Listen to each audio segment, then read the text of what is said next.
Get ready for a tsunami of pollen and allergies this spring.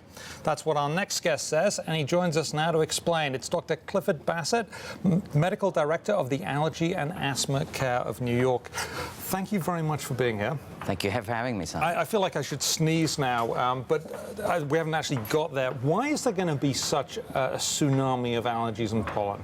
Well, many of us have had a heavy precipitation during the fall and winter. That tells the plants to be very happy, the soil is moist, it's ready to go. And we're going to see excessive amounts of pollen in most areas of the world as a result of this phenomenon. A lot of cold weather, but that's over now. We're headed towards spring and beyond, and that's time for allergies. And if you have seasonal allergies, you need to have a game plan in place so we can really talk about survival strategies and getting people prepared with a variety of solutions. So what are the solutions? Mine is always to put a little bit of honey in my morning cup of tea. I'm told that the pollen that the bees eat helps. Maybe it's just an old wives' tale, but what are your solutions? Well, the studies don't really support that. Honey is going to be something you're going to reach for effective, consistent solutions.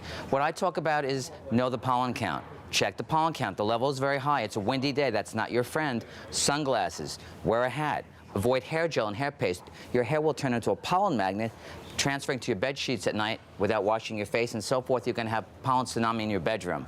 The bottom line is Mother Nature's here to stay. We need to work together with Mother Nature. And if you have a family member with an allergy, again, this allergy action plan starts with testing. Find out what your triggers are so we can individualize the regimen. For example, there are safe over-the-counter remedies now that are available, such as intranasal corticosteroid sprays, like a Flonase that work on the broader aspects of inflammation. Nasal congestion, it's a very bothersome symptom, and many patients really need relief. They can't sleep all at night, they're congested. So it's talking about getting effective care to adults and children and adolescents, learning in the classroom, productivity. It all goes back to quality of life, and that's what I'm here to talk about. Strategies to educate people, prevent bad things from happening, and allergies are treatable. So it just takes a few steps, work with an allergist or your provider, and find out what are the right solutions. Are we seeing more allergies? I can't remember many people at school when I was a child having allergies, and I also know that we were every day from when I was a kid rolling around in the grass, you know, playing cricket, things like that. Is that part of the reason, is that people are less connected with nature these days? Well, we call this the hygiene hypothesis, or I like the eat dirt hypothesis.